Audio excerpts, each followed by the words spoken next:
एक तरफ कांग्रेस पार्टी की भारत जोड़ो वाली विचारधारा और दूसरी तरफ बीजेपी आरएसएस की भारत तोड़ो वाली विचारधारा। ये लड़ाई है, हम नफरत से लड़ते हैं, इसलिए हम मोहब्बत की बात करते हैं। जैसे ही कांग्रेस पार्टी एक साथ खड़ी हो गई, वैसे कर्नाटक में बीजेपी गायब हो गई।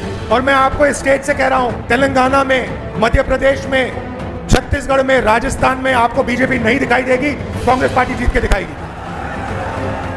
नमस्कार दोस्तों, जनसंवाद न्यूज में आपका स्वागत है। आज चला है 7 जुलाई। फटाफट बड़ी खबरें निकल के आ रही, बिग ब्रेकिंग पहली बड़ी खबर निकल के आ रही है। महाराष्ट्र से बड़ी खबर निकल के आ रही है। एनसीपी का अध्यक्ष बन बैठे हैं शरद पवार, लगा करारा झटका। जीत को बताएंगे इसके बारे में किस तरह से। अच्छा, एक और बड़ी खबर निकल के आ रही है। राजस्थान से सचिन पायलट और अशोक गहलोत के बीच रार खत्म हुई है। विधानसभा चुनाव को लेकर कांग्रेस ने बनाई रणनीति, बताएंगे इसके बारे में। वहीं एक और बड़ी खबर निकल के आ रही है। बड़ी खबर है, भगवान हनुमान का किरदार निभाने के लिए विक्रम हुए कांग्रेस में शामिल। बड़ी खबर निकल के आ रही है मध्य प्रदेश से। अच्छा, एक और बड़ी खबर पर चलते हैं। आपको बताते चले मणिपुर से खबर निकल के आ रही है, जहां पर स्कूल खोले गए थे लेकिन हिंसा फिर से जारी। एक महिला की गोली मारकर हत्या कर दी गई, बताएंगे इसके बारे में। वहीं अगली एक और बड़ी खबर निकल के आ रही है।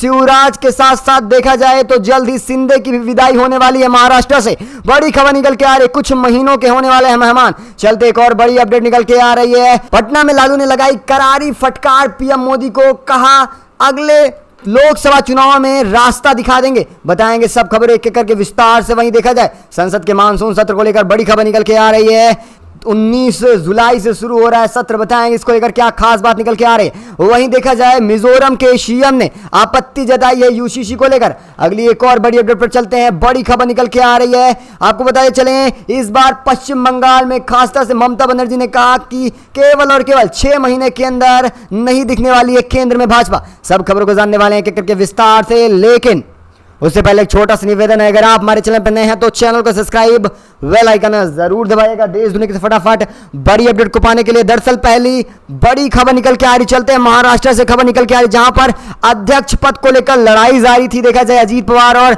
शरद पवार के बीच। इसी बीच देखा जाए एनसीपी अध्यक्ष बन बैठे हैं वर्किंग कमेटी के शरद पवार। बड़ी अपडेट निकल के आ रहे, मीटिंग गैर कानूनी बता रहे हैं अजीत पवार, लेकिन आपको बताते चले अध्यक्ष पद के असली दावेदार कोई और नहीं बल्कि शरद पवार ही निकल के आएंगे सामने।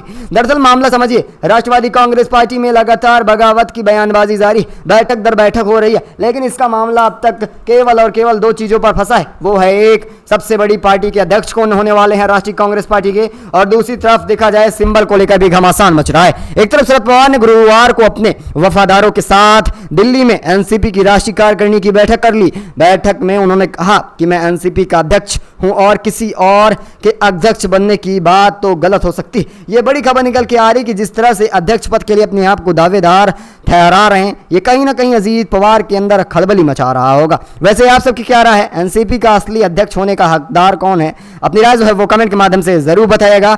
चलते एक और बड़ी अपडेट निकल के आ रही है। जी हाँ, बड़ी खबर निकल के आ रही है राजस्थान से। बड़ी खबर जहां पर सचिन पायलट और अशोक गहलोत के बीच रार खत्म हो चुकी है। राहुल गांधी की बात करें तो वो भी अब देखा जाए तो विधानसभा चुनाव को लेकर खास रणनीति बना रहे हैं राजस्थान के लिए। राजस्थान कांग्रेस को लेकर दिल्ली में कांग्रेस की बैठक हुई है। बैठक में कांग्रेस के पूर्व अध्यक्ष राहुल गांधी ने मुख्यमंत्री अशोक गहलोत का नाम लेकर अचानक चौंका दिया। मीडिया से राहुल गांधी बोलते नजर आए कि लैपटॉप में गहलोत जी भी हैं, इनको भी देख लो। राहुल गांधी ने इतना कहने के बाद पीछे से नेतागण बोले कि सर पीछे स्क्रीन लगाई गई है, तो मुस्कुरा कर दिए। उन्होंने कहा कि इस दौरान सचिन पायलट के चेहरे पर भी मुस्कान नजर आई। वैसे आपको बताते चले कि अब सचिन पायलट अशोक गहलोत के बीच रार जल्द खत्म हो रही है, क्योंकि जिस तरह से विधानसभा चुनाव नजदीक आ रहा है और इसका फायदा बीजेपी उठाना चाहेगी कि अशोक गहलोत और सचिन पायलट के बीच जो रार है उसका फायदा वसुंधरा सरकार जरूर उठाना चाहिए, लेकिन राहुल ऐसा कतई नहीं होने देंगे। वो सचिन पायलट और अशोक गहलोत के बीच जल्द रार खत्म करने की हर एक प्रक्रिया ढूंढ रहे हैं। और देखा जाए तो रार पेपर लीक मामले में जिस तरह से अशोक गहलोत ने ऐलान किया उम्र कैद सजा की, इसके बाद रार पूरी तरह से खत्म हो चुकी है। बड़ी अपडेट निकल के आ रही है। इस बार फिर मल्लिकार्जुन खड़गे ने प्रधानमंत्री को दिखाया आईना। कांग्रेस अध्यक्ष मल्लिकार्जुन खड़गे ने एक बार फिर महंगाई बेरोजगारी को लेकर केंद्र सरकार को आईना दिखाया। उन्होंने कहा सरकार अपनी विफलताओं को छिपाने के लिए अच्छे दिन और अमृतकाल के नारों के साथ विज्ञापन का सहारा ले रही है।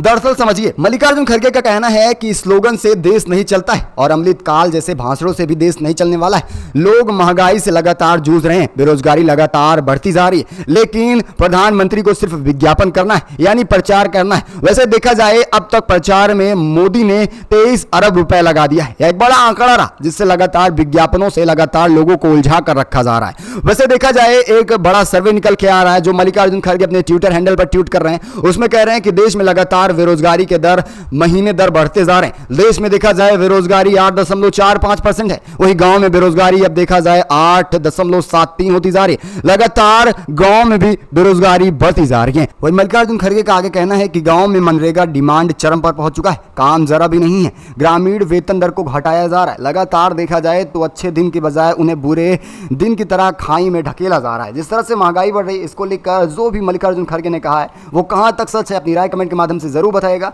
चलते एक और बड़ी अपडेट निकल के आ रही है। अगले महीने सीएम एकनाथ शिंदे की विदाई हो जाएगी। बड़ा बयान निकल के आ रहा है और कैसे महाराष्ट्र की राजनीति में एक के बाद एक घमासान देखने को मिल रहा है। महाराष्ट्र के पूर्व मुख्यमंत्री और कांग्रेस के वरिष्ठ नेता पृथ्वीराज ने बड़ा बयान दिया है। गुरुवार को उन्होंने कहा, मैं पूरे विश्वास के साथ कह सकता हूं शरद पवार को भतीजे अजीत पवार की बगावत के बारे में नहीं पता था। उन्होंने यह भी कहा कि अजीत पवार और उनकी मंडली के विधायकों को सरकार में शामिल करने का फैसला नई दिल्ली से ही किया गया है। उन्होंने कहा, हमें जानकारी है और आप देखेंगे जिस तरह से संजय राउत का बयान रहा कि आने वाले समय में अजीत पवार सीएम पद का शपथ लेंगे तो वो बात पूरी तरह से सही है। आप इसे किस तरह से देख रहे हैं? और जिस तरह से पूर्व मुख्यमंत्री कांग्रेस के बयान दिए पृथ्वीराज ने और संजय राउत के बयान से आपको क्या लग रहा है, आने वाले समय में अजीत पवार बन बैठेंगे मुख्यमंत्री या नहीं? अपनी राय जो है वो कमेंट के माध्यम से ज़रूर बताइएगा। चलते हैं अगली एक और बड़ी खबर निकल के आ रही है। मणिपुर में लगातार हिंसा जारी है और इसी बीच आपने देखा स्कूल खोला गया था तो फिर एक बार हिंसा तूल पकड़ रही है। मणिपुर में हिंसा थम नहीं रही है। इम्फाल के पश्चिमी में एक स्कूल के बाहर महिला को गोली मारकर हत्या कर दी गई। मणिपुर में एक बार फिर हिंसा भड़कती जा रही है। इस बीच देखा जाए तो लगातार अब देखा जाए सुरक्षा बलों पर भी हमला किया जा रहा है। लेकिन जिस तरह से सुरक्षा बलों के साथ साथ आम आदमी के ऊपर हमला किया जा रहा है ये कहीं ना कहीं सरकार के ऊपर भी सवाल उठा रहा है, क्योंकि सरकार इस पर चुप्पी साधे बैठी हुई है। देखा जाए तो अपराधियों को कोई रोक टोक नहीं है। जहां मन कर रहा है वहां हथियार लूटे जा रहे हैं, जहां मन कर रहा है घर जलाए जा रहे हैं और जिसको मन कर रहा है मारा जा रहा है। आप इसे किस तरह से देख रहे हैं? और मणिपुर पूरी तरह से केंद्र की पकड़ से बाहर है और सीएम एन वीरेन इस्तीफा देने को तैयार नहीं है। और जिस तरह से शांति समिति बनाई गई थी, जिस तरह से सर्वदलीय बैठक हुई मणिपुर के मुद्दे को लेकर, कोई भी पैतरे काम नहीं कर रहे हैं। आप इसे किस तरह से देख रहे हैं? अपनी राय जो है वो कमेंट के माध्यम से जरूर बताइएगा। ऐसा एक खबर निकल के आ रही है, मध्य प्रदेश से बड़ी खबर निकल के आ रही है। भगवान हनुमान का किरदार निभाने वाले विक्रम हो चुके हैं कांग्रेस में शामिल। बड़ी अपडेट निकल के आ रही है। अब देखा जाए लगातार मध्य प्रदेश में कांग्रेस मजबूत होती जा रही है। प्रदेश अध्यक्ष पूर्व मुख्यमंत्री कमलनाथ, सांसद नकुल नाथ व रामायण में भगवान हनुमान के किरदार को अदा करने वाले विक्रम असमाल शर्मा अब देखा जाए कांग्रेस में शामिल हो चुके हैं। देखा जाए तो अब कहीं ना कहीं बीजेपी के अंदर खलबली मचना शुरू हो चुकी है, क्योंकि बीजेपी को पता है कि मध्य प्रदेश का रास्ता उसके लिए आसान नहीं होने वाला है। और आए दिन जिस तरह से इस्तीफों का दौर शुरू हो रहा है, जिस तरह से बड़े बड़े नेताओं की एंट्री अब कांग्रेस में हो रही है, कहीं ना कहीं बीजेपी के लिए और भी देखा जाए तो रास्ता कठिन होता जा रहा है। वैसे आप सबकी क्या राय है मध्य प्रदेश चुनाव को लेकर? अपनी राय जो है वो कमेंट के माध्यम से बताइएगा। चलते एक और बड़ी अपडेट निकल के आ रही है। चंद्रशेखर आजाद ने किसान नेता राकेश टिकैत से की मुलाकात। भीम आर्मी चीफ चंद्रशेखर आजाद बीते सप्ताह सहारनपुर में उनके ऊपर हमला होता है। हालांकि हमले में 4 आरोपियों को गिरफ्तार भी कर लिया जाता है, लेकिन इस बीच देखा जाए किसान नेता राकेश टिकैत उनसे मुलाकात की और उन्होंने मुलाकात की तस्वीर अपने ट्विटर हैंडल पर भी शेयर की है और खासकर उन्होंने कहा कि जल्द ही चंद्रशेखर स्वस्थ हो जाएं और अपने लड़ाई अभियान को आगे बढ़ाएं। चलते एक और बड़ी खबर निकल के आ रही है। मणिपुर से बड़ी अपडेट निकल के आ रही है। मणिपुर में नहीं थम रही है रार, अभी भी रार जारी है। जी हां दोस्तों, देखा जाए तो हिंसा लगातार बढ़ रही है मणिपुर में। इम्फाल के पश्चिम में एक स्कूल के बाहर महिला की गोली मारकर हत्या कर दी जा रही है। दरअसल बड़ी अपडेट निकल के आ रही है। मणिपुर में गुरुवार शाम फिर से हिंसा बढ़ गई। एक स्कूल के बाहर अज्ञात अपराधियों ने एक महिला की गोली मारकर हत्या कर दी। पुलिस के सूत्रों का कहना है कि पीड़ित की पहचान और समुदाय की पहचान अभी तक नहीं हो पाई है। बताते चले पूरे मणिपुर में 2 महीनों से लगातार हिंसा जारी है। वही हिंसा को देखते हुए इंटरनेट सेवाओं को 10 जुलाई तक प्रतिबंधित कर दिया गया। वैसे मणिपुर को लेकर आप सबकी क्या राय है? अपनी राय कमेंट के माध्यम से जरूर दीजिएगा। अच्छा, एक बड़ी खबर निकल के आ रही है महाराष्ट्र से, जहां पर सीएम पद के लिए अब एकनाथ शिंदे को केवल 1 महीना बचा है। इसके बाद उनकी विदाई तय है। ऐसा हम नहीं, ऐसा खबरें कह रही हैं। महाराष्ट्र के पूर्व मुख्यमंत्री और कांग्रेस के वरिष्ठ नेता पृथ्वीराज चव्हाण ने एक बार फिर गुरुवार को कहा कि मुझे पूरा विश्वास है शरद पवार को भतीजे अजीत पवार की बगावत के बारे में नहीं पता था। था। उन्होंने कहा कि अजीत पवार और उनकी मंडली के विधायकों को सरकार में शामिल करने का फैसला नई दिल्ली ने किया है। उन्होंने कहा, हमें जानकारी है कि मुख्यमंत्री एकनाथ शिंदे 1 महीने यानी 10 से 11 अगस्त के बीच विधानसभा से निलंबित कर दिए जाएंगे। ऐसे में अगर शिंदे और उनके 16 विधायक अयोग्य हो गए तो सीएम पद के दावेदार अजीत पवार हो जाएंगे।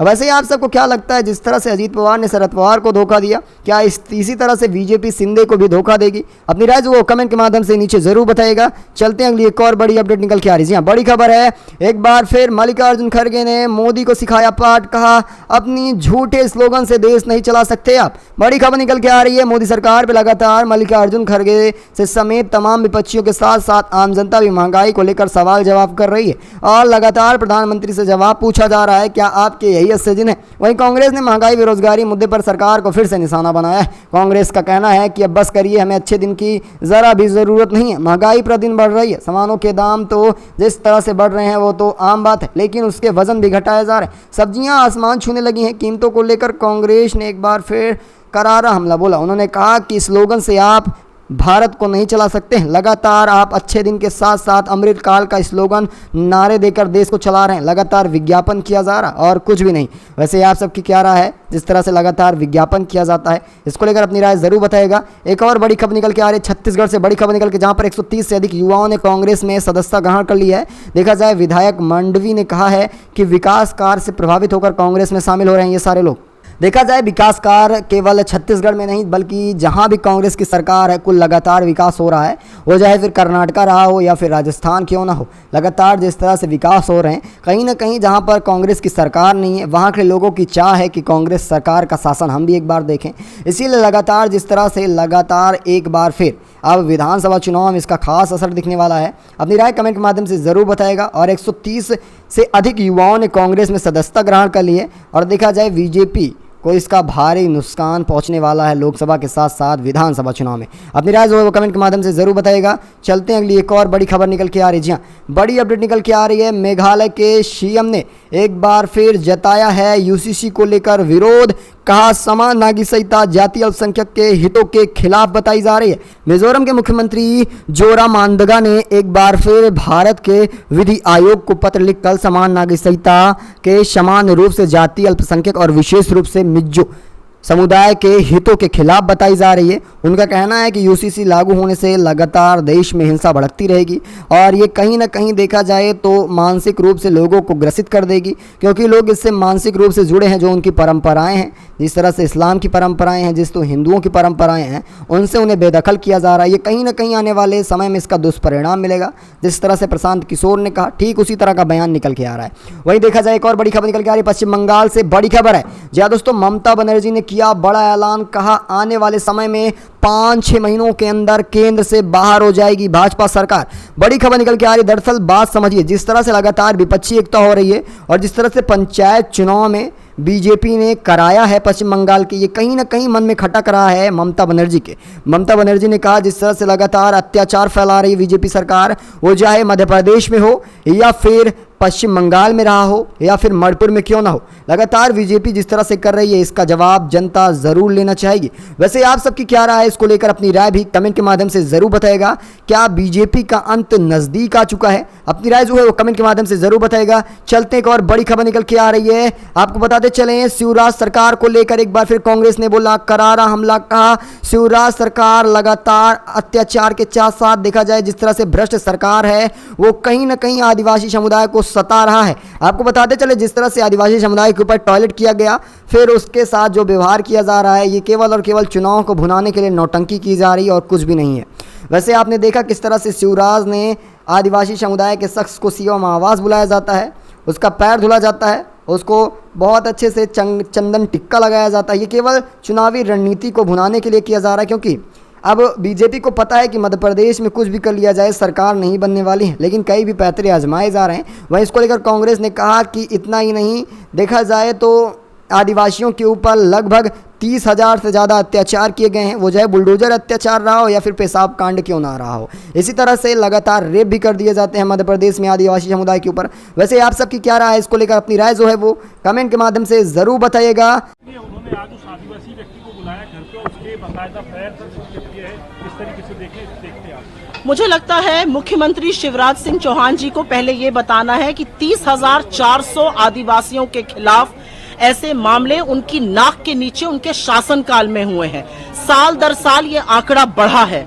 आप ये पाखंड मत कीजिए। उस व्यक्ति के साथ ये कांड आज से 3 महीने पहले हुआ था। बीजेपी के नेता ने किया था। उसको ढकने, उसको छुपाने का काम आपकी सरकार ने, आपके लोगों ने मिलकर किया। आप उन 30,400 लोगों के भी पैर धोकर पीजिएगा या नहीं पीजिएगा, इस बारे में बताइए। ये जो पाखंड और ढोंग है, ये सिर्फ आपकी असली जो दिशा है वो दिखाता है। सिर्फ वोट से मतलब है। इनको आदिवासियों के साथ हो रहे मामलों से कोई फर्क नहीं पड़ता है।